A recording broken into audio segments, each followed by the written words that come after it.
बच्चों, यह वीडियो जामुन का पेड़ पाठ की व्याख्या से संबंधित ये चौथा वीडियो है।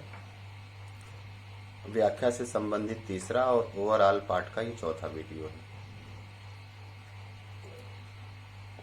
जो व्याख्या आज मैं करने जा रहा हूँ, जहाँ तक कल हो चुकी थी उसी के बाद मैं व्याख्या करने जा रहा हूँ। मैं कल बात कर रहा था कि ये तो माना कि तगाफुल ना करोगे, लेकिन खाक हो जाएंगे हम तुमको खबर होने तक। जो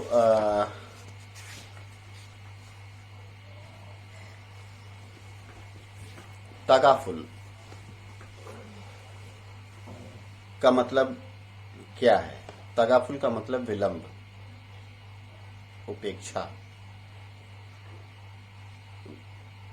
इसका मतलब है कि इस पूरे शेर का मतलब है कि तुम मेरी उपेक्षा तो नहीं करोगे, विलंब तो नहीं करोगे, लेकिन जब तक तुम कुछ कर पाओगे तब तक हमारी कहानी खत्म हो जाएगी, हम खाक हो जाएंगे।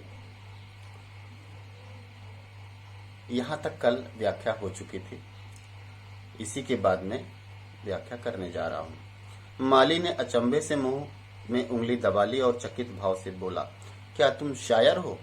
दबे हुए आदमी ने धीरे से सिर हिला दिया, सकारात्मक में सिर हिला दिया। हाँ, मैं कवि हूं। दूसरे दिन माली ने चपरासी को, चपरासी ने क्लर्क को, क्लर्क ने हेड क्लर्क को, और थोड़ी ही देर में सेक्रेटरिएट में अफवाह फैल गई कि दबा हुआ आदमी शायर है। बस फिर क्या था, लोगों का झुंड शायर को देखने के लिए उमड़ पड़ा। इसकी चर्चा पूरे शहर भर में फैल गई और शाम तक गली गली से शायर जमा होने शुरू हो गए। सेक्रेटरिएट का लॉन भांति भांति के कवियों से भर गया और दबे हुए आदमी के चारों ओर कवि सम्मेलन का सा वातावरण उत्पन्न हो गया। सेक्रेटरिएट के कई क्लर्क और अंडर सेक्रेटरी तक, जिन्हें साहित्य और कविता से लगाव था, रुक गए। कुछ शायर दबे हुए आदमी को अपनी कविताएं और दोहे सुनाने लगे। कई क्लर्क उसको अपनी कविता पर आलोचना करने को मजबूर करने लगे। देखिए, उस दबे हुए व्यक्ति की क्या स्थिति है और दुनिया उसके साथ क्या व्यवहार कर रही है। दुनिया समझ रही है कि वो उसका सम्मान कर रहे हैं, वो उसकी हौसला अफजाई कर रहे हैं, क्योंकि उसी के इर्द गिर्द जो भीड़ इकट्ठा हुई उस शायर के इर्द गिर्द। दुनिया ऐसा ही सोचती है, दुनिया ही ऐसा ही करती है। लेकिन जो परिस्थितियों के नीचे दबा हुआ व्यक्ति है, उसकी जो वास्तविक स्थिति है, उसकी मन स्थिति है, क्या वास्तव में उसे समझने का कोई प्रयास करता है?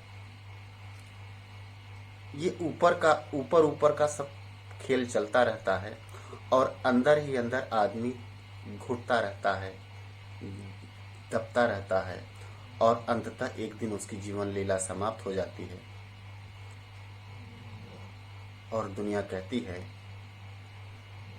कि हाय, वह बड़ी विषम परिस्थितियों से जूझ रहा था। लेकिन जब वो जूझ रहा था, तब उन विषम परिस्थितियों की ओर दुनिया ध्यान नहीं देती, लोग ध्यान नहीं देते।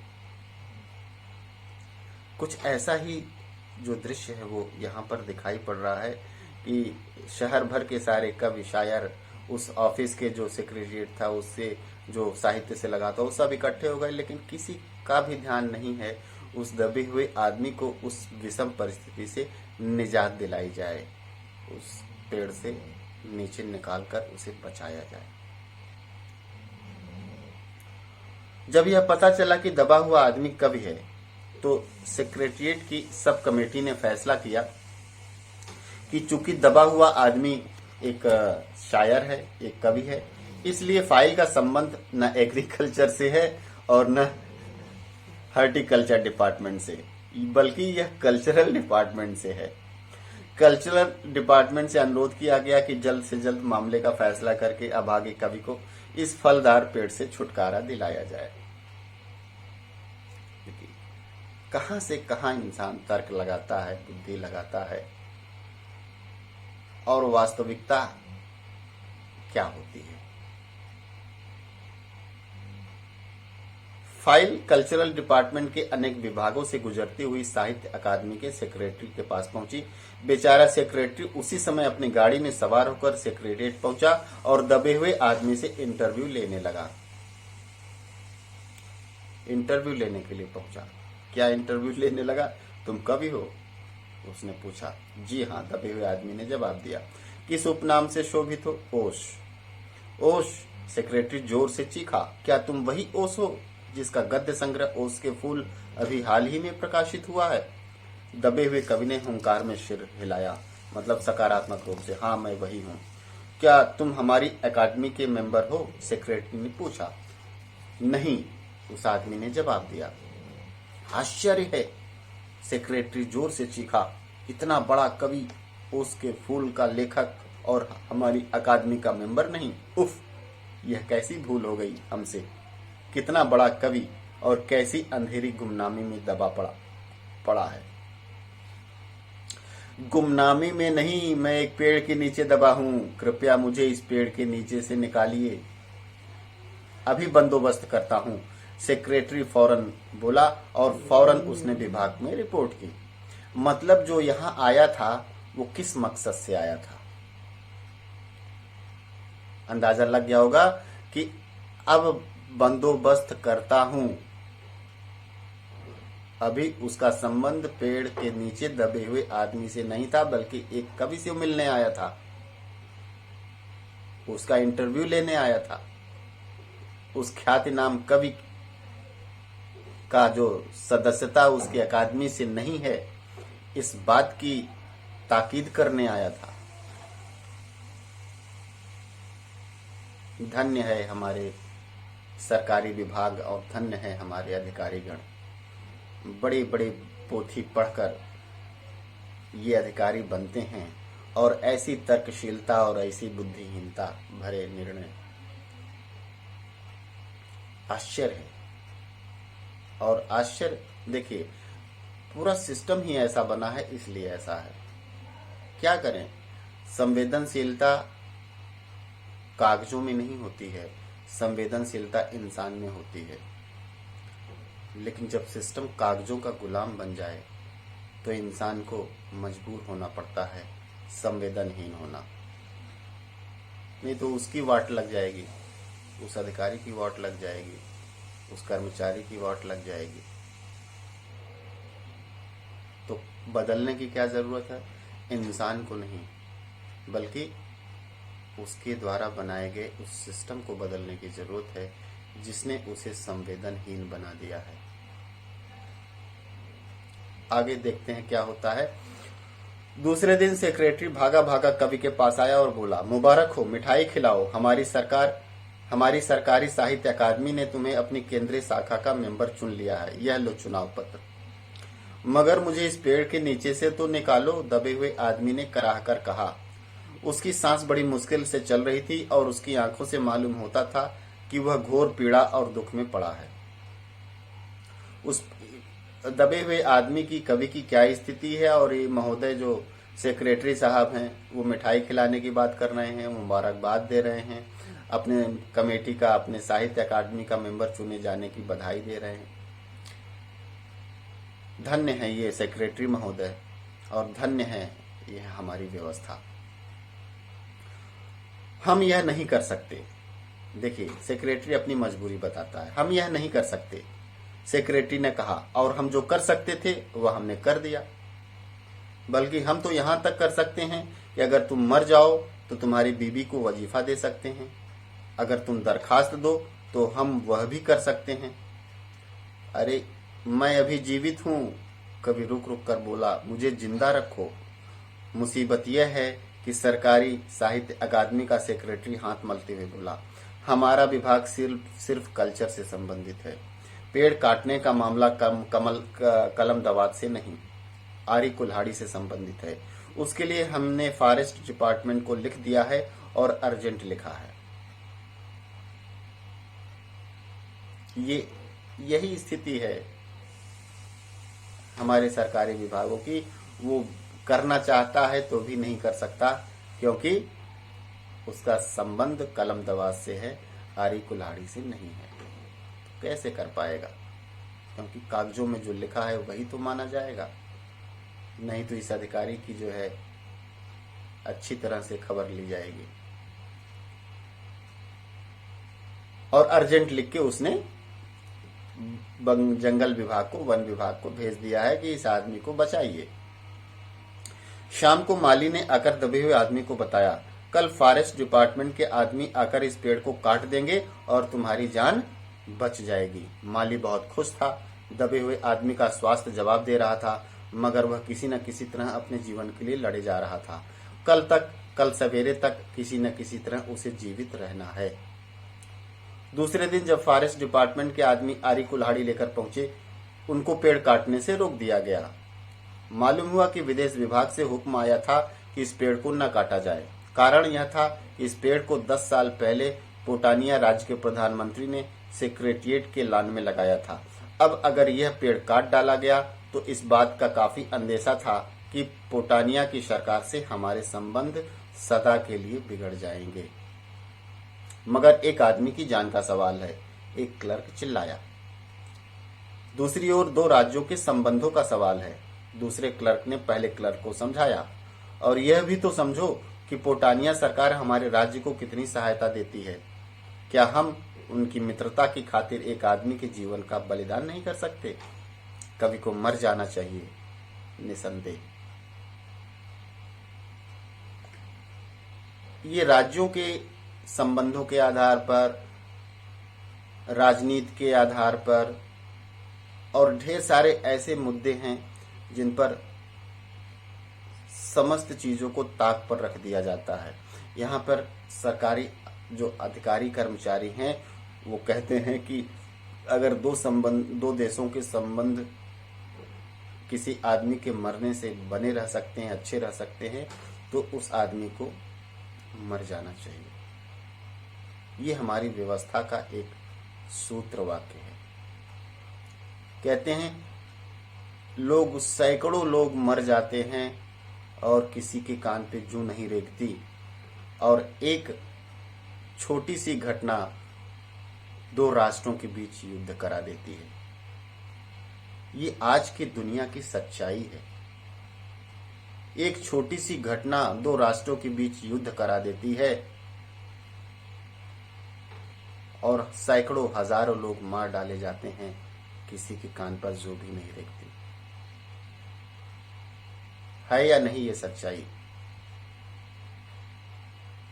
इंसान की जान की कीमत नहीं है, बल्कि उसकी जान के जाने से या न जाने से लोगों का कितना फायदा हो सकता है, ये महत्वपूर्ण है।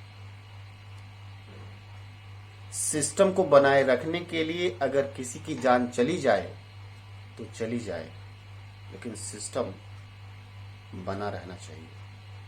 वो चाहे सिस्टम अच्छा हो या सिस्टम खराब हो। यहां पर रोगों की चर्चा नहीं, बल्कि केवल दवा की चर्चा है। दवा देते जाओ, रोग है भी नहीं या नहीं है, इस बात का कोई जो है ख्याल नहीं किया जाता। यहाँ केवल दवाई की बात की जाती है। यहाँ पर केवल सिस्टम को बनाए रखने की बात की जाती है, सिस्टम पर कोई सवाल नहीं उठाता। तो निसंदेह कवि को मर जाना चाहिए, क्योंकि ये 2 राज्यों के बीच, 2 कंट्रीज के बीच बेहतर संबंधों का मामला है, इसलिए इस पर कोई प्रश्न नहीं उठना चाहिए। अंडर सेक्रेटरी ने सुपरिटेंडेंट को बताया, आज सवेरे प्रधानमंत्री दौरे से वापस आ गए हैं। आज 4 बजे विदेश विभाग इस पेड़ की फाइल उनके सामने पेश करेगा और वे जो फैसला करेंगे वही सबको स्वीकार होगा। यह घटना कहां से कहां पहुंच गई, या प्रधानमंत्री आवास पहुंच गई और प्रधानमंत्री के सामने वो फाइल जा रही है। शाम के 5 बजे स्वयं सुपरिटेंडेंट कवि की फाइल लेकर उसके पास आया। सुनते हो? आते ही वह खुशी से फाइल को हिलाते हुए चिल्लाया, प्रधानमंत्री ने इस पेड़ को काटने का हुक्म दे दिया है और घटना की सारी अंतर्राष्ट्रीय जिम्मेदारी अपने सिर ले ली है। कल यह पेड़ काट दिया जाएगा और तुम इस संकट से छुटकारा पालोगे। सुनते हो? आज तुम्हारी फाइल पूर्ण हो गई। अंततः प्रधानमंत्री कार्यालय से आदेश हुआ। एक संवेदनशील, देखिए यहाँ प्रधानमंत्री की संवेदनशीलता को कितने पुरजोर तरीके से उठाया गया है कि उन्होंने समस्त अंतर्राष्ट्रीय जिम्मेदारी अपने सिर पर ले ली है। मतलब पेड़ कटने से कितना बड़ा युद्ध हो जाएगा, इस युद्ध को से बचने का उपाय, कितना जिम्मेदार प्रधानमंत्री है, कितना संवेदनशील प्रधानमंत्री है कि उसने इस बड़ी घटना को अपने सिर माथे लेते हुए यह आदेश दिया कि उस आदमी को बचा लिया जाए पेड़ को काटकर। मतलब यह निर्णय करने का अधिकार किसी विभाग के पास नहीं है, किसी अधिकारी के पास नहीं है, अंततः वो प्रधानमंत्री को करना पड़ता है। निर्णय लेने की जो प्रक्रिया है वो हमारे यहाँ कैसी है, इस बात से आप सब अंदाजा लगा सकते हैं।